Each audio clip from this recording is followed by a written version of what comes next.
welcome to Keep the Bastards Honest, the podcast of the Australian Democrats. I'm your host, Elana Mitchell, and on this episode, a 34-time convicted felon is returned to the White House. So we're back. I owe all of our listeners an apology. I hadn't intended for there to be an almost 3-month-long hiatus between episodes, but as we like to say, events, dear boy, events kind of took over.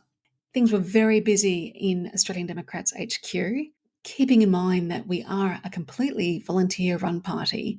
So we're all working behind the scenes around our jobs, families, businesses, and other commitments. We had candidate selections for the upcoming federal election. WA had a state election. We've just wrapped up our first national convention since COVID disrupted face-to-face events. And now we're prepping for the federal election. Whew. The good news is that we should have a tsunami of content for you in the weeks and months to come, which, if you're following us on the social media platform of your choice, you've probably had hints of over the last few weeks. So let's take a look at what's happened since I wished everyone a Merry Christmas, shall we? It's safe to say that our last episode aged like fine wine after the US election on November 5th, if that wine was on the Titanic when it sank. As my North American correspondent said in the aftermath of the election, never speak of politics to me again, because I'm obviously full of shit, which I think is a little bit harsh, but also understandable, considering he lives in Ohio, which is where JD Vance is from. As much as I thought Kamala Harris could win, as much as I would have liked her to have won, I was also bitterly unsurprised to see Trump take not just the Electoral College, but Congress, the Senate, and even the popular vote. Despite my well-documented belief that Harris would win, indeed for the sake of her country and the free world, needed to win, in hindsight, Trump winning kind of felt inevitable. And it wasn't so much Trump winning as the US Democrats revealing how out of touch they were with the lived experiences of so many of their countrymen and constituents. Steady as she goes, technocratic competence, delivering what felt like more of the same, simply wasn't cutting it anymore. The problems that so many of the people in the United States were facing just weren't going to be solved by that. At least not quickly, which is what people wanted and needed. Or more importantly, for the people affected by those problems, it didn't feel like it was going to be solved. So when you've got a binary choice between continuing to vote for more of the same, and the same isn't solving any of the critical issues that are troubling you, or you can vote for a guy that deep down you probably know is going to be a disaster, but at least the last thing he's going to deliver is more of the same. I do kind of get why people voted for Donald Trump.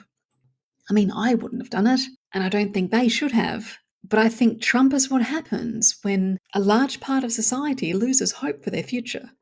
It appears that a large number of people who, on paper, should not have been part of Trump's constituency voted for him, not because they particularly liked him or had jumped on the MAGA bandwagon, but because they wanted to lash out at a society, at institutions, at a system of government they felt had failed them.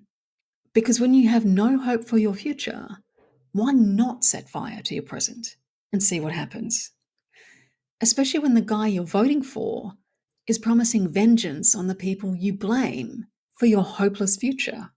What's happened, of course, is that America now seems to be led by a bunch of fascist oligarchs who are busily dismantling what little social security a hyper-individualistic, capitalist society like the US was capable of, and shredding all of its regulations to allow their businesses and companies maximum freedom to do whatever they want and not pay any taxes while they do it. I mean, watching Elon Musk perform a literal Nazi salute, not once, but twice, just in case we had any doubts as to what it was he was doing the first time he did it, should have been a clue as to what the last couple of months would bring. But I certainly wasn't prepared for it. And I don't think the rest of the world was either. I don't think I'm being hyperbolic when I say that America is a failed state, that it is turning into the kind of country that If it was in possession of vast reserves of oil and gas, America would invade in order to restore democracy and freedom to it. When Donald Trump threatened to take Greenland from Denmark by force if Denmark didn't sell Greenland to the US, the Denmark government apparently responded by offering to buy the United States minus its government. A quote attributed to the Danish government said, "We believe that by giving the US an educational system and national health care, it could be transformed from a vast landmass into a great nation." And I am so disappointed to have to tell you that the Danish government's alleged response to Trump's offer to buy Greenland originated as a satirical New Yorker article in 2019. I've put a link in the show notes. This is the great burden of being an evidence-based party. This is the first time I fact-checked something I really wished was true. But joking aside, we are watching the unravelling of the only remaining Democratic superpower. And we're 9 weeks into Donald Trump's second term as president. To put it in context, we have about 200 weeks to go. Assuming, of course, that the United States, as a country and as a system of government, is still sufficiently intact to hold a presidential election in 2028. Because if the next 200 weeks continue in the same vein as the last 9, there's no guarantee of that. Which really puts all of the United States allies, including Australia, in a real bind. I mentioned at the top of the episode that we had just wrapped up our first national convention since COVID. I'm the party's Defence and Foreign Affairs spokesperson, and I was invited to give a talk on our defence platform, AUKUS, and our role in the Pacific when we first started organising the conference last year. And at the time I agreed to give the talk, that sounded like a really fascinating intellectual exercise, since AUKUS was Australian policy and law, and the two legacy parties were in lockstep on it, which they still are. So our position, in which we argue for a more independent foreign policy and a defence platform which is focused on a sovereign self-defence of Australia and the broader Pacific, with weapons and equipment procurement to support a self-defence position, rather than plugging into the United States war machine, while acknowledging and honouring the long friendship and alliance between Australia and the United States, seemed like a quaint, minor party fancy. At the time of recording, a week ago, I finished my talk on defence by saying that, in light of the rapid and unscheduled disassembly of the entire post-war global order over the last couple of weeks, that if either of the major parties were looking around for an evidence-informed, independent self-defence platform, they were welcome to borrow ours. I'm going to put a link to our defence platform in the show notes, but with the massive caveat that in light of the last few weeks, we're going to have to update it again, which will be very, very soon, since we'll need to get it done before the election, and we will have a podcast dedicated to it. Speaking of podcasts, I correctly predicted on a previous episode that we would have a May election, cyclones notwithstanding, and therefore we're going to have a pre-election budget. I got to spend some time with my co-host extraordinaire Steve Beatty at the National Convention, and he reminded me about the budget as we were saying goodbye at the end of the day. So he will be on board, as always, for a budget discussion, and I might bring in former Dunkley candidate and now lead Senate candidate for Victoria, Heath McKenzie, to round out the Brains Trust on that one. If Heath is listening to this, that will come as a surprise to him, since I haven't asked him yet. But like any Australian Democrat, he's always up for a chat. So I'm fairly confident in making promises on the lineup of that episode. We also owe you a wrap-up of the WA state election. Our WA division president, the irrepressibly brilliant Lisa Griffiths, ran as an independent in her local electorate of Bibra Lake and did the party immensely proud. There are reasons why she had to run as an independent and not an Australian Democrat in that election, but we will cover that in that episode. We're weeks away at most from the federal election being called, and it's likely to be one of the most consequential elections this country has seen. One of the things that sets us apart from the US is that despite all the significant problems Australia faces, we still have hope. The electorate is disenfranchised and frustrated with the two legacy parties who, like the Democrats and Republicans in the US, are either offering technocratic, steady as she goes, more of the same, or a wannabe Trump trying to borrow from the MAGA playbook in order to small target his way into power only 3 years after his party was removed from office because of their gross incompetence and corruption. But the key difference for Australia is that thanks to our preferential voting system and the configuration of our parliament, we have more options than a binary choice between the two legacy parties. And judging by the polling, Australia is determined to exercise those options. Everyone focuses on the House of Representatives, since that's where government is formed and where all the theatre and drama happens.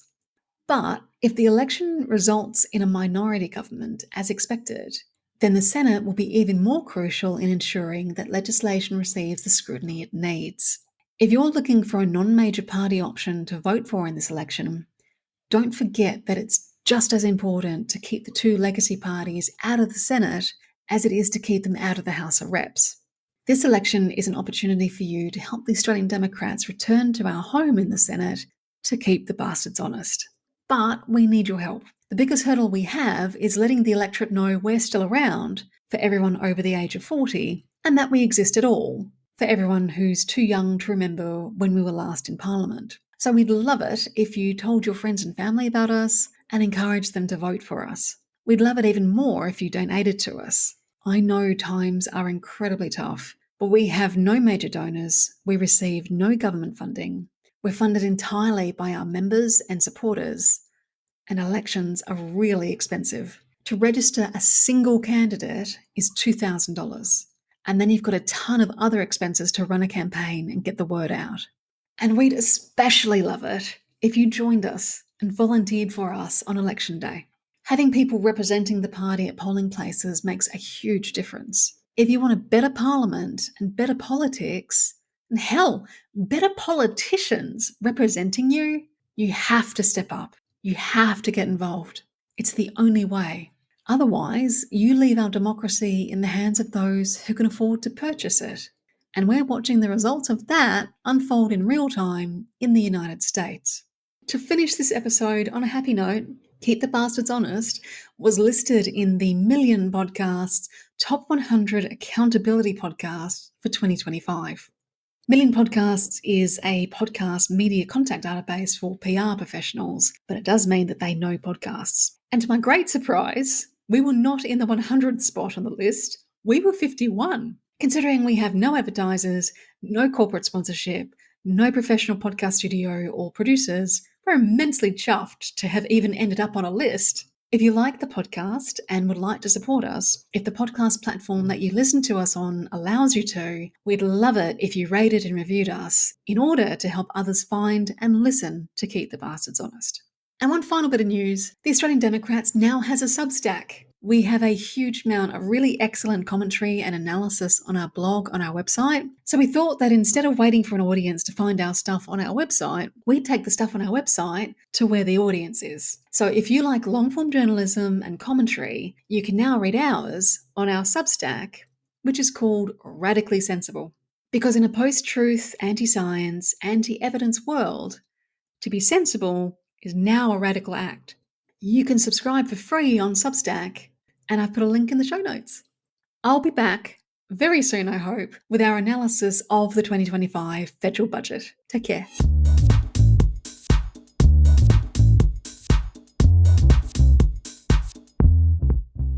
Keep the Bastards Honest is brought to you by the Australian Democrats. This episode was edited and produced by me, Elana Mitchell. If you'd like to keep in touch, you can find us on Facebook, the platform formerly known as Twitter, LinkedIn, Instagram, Threads, Blue Sky, Spoutable, YouTube, and TikTok by searching for Australian Democrats. And you can see what we stand for, what we value, and what our policy positions are at our website at democrats.org.au. Email us at info@democrats.org.au. Until next time, thanks for listening.